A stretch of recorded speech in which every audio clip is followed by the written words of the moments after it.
We lopen nu op een hoge zandkop. Hoge zandkoppen in het gebied zijn heel belangrijk. Dat zijn de overwinteringsplekken.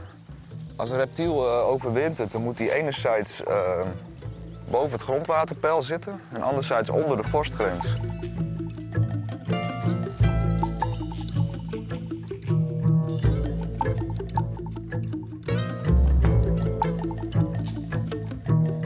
Dit is vrij mooie, oude, structuurrijke heide.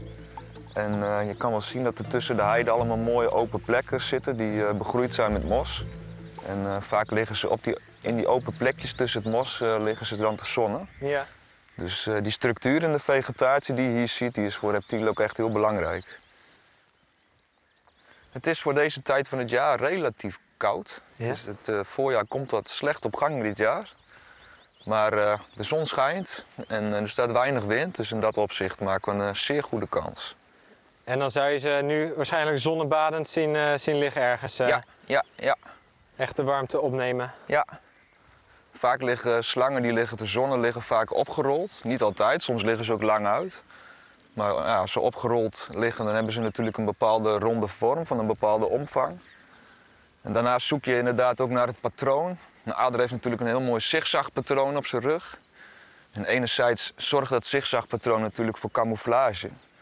Maar anderzijds, als je erop gefocust bent, kun je ze juist ook door dat zigzagpatroon wel vinden.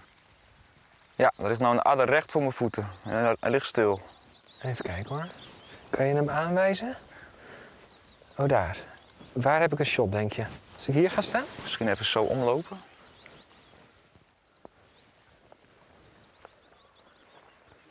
Hij ligt een meter voor mijn voeten.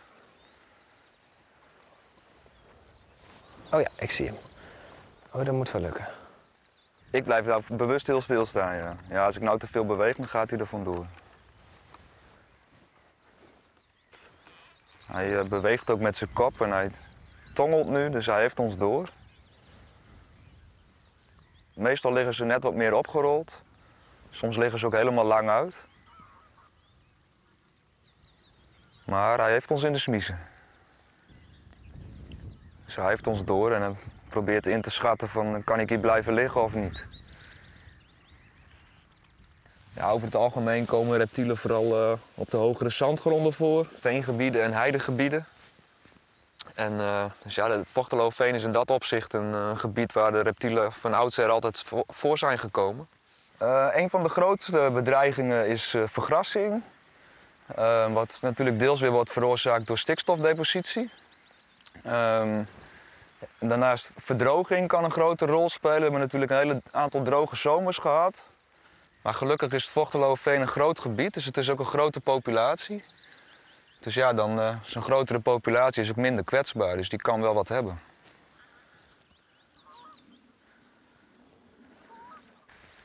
Ja, adder. Heel mooi rood vrouwtje. Waar zien we liggen? Even niet bewegen, anders is hij zo weer weg. Waar kan ik de beste positie nemen? Daar langs. Weg.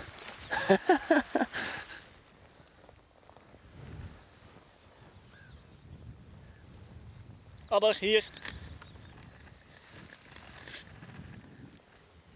Ligt hij er nog? Hij ligt er nog, ja.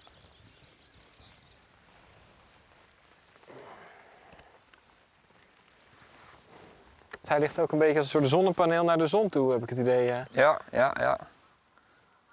Ja, nee, ik zie het hoor. Het is echt prachtig. Hij Ja. zit met zijn tong aan het proeven. Ja. Ja, en de mannetjes die komen in deze tijd van het jaar altijd als eerste tevoorschijn.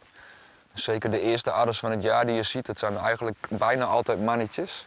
En de vrouwtjes die volgen over het algemeen een aantal weken later. En dat komt omdat de mannetjes echt in de zon moeten liggen om het sperma te rijpen. Dus het zonnen in het vroege voorjaar van de mannetjes is echt een voorbode op het voortplantingsseizoen. Oké. Hier voor ons ligt een ringslang. Echt palmend zonnetje. Ik moet even kijken of ik zijn kop ook zie. Als we een beetje geluk hebben, vaak dan tijdens het zonnen, dan verplaatsen ze zich wel een beetje. Om net wat meer warmte op te vangen. Dus met een beetje geluk komt het kopje straks wel even tevoorschijn.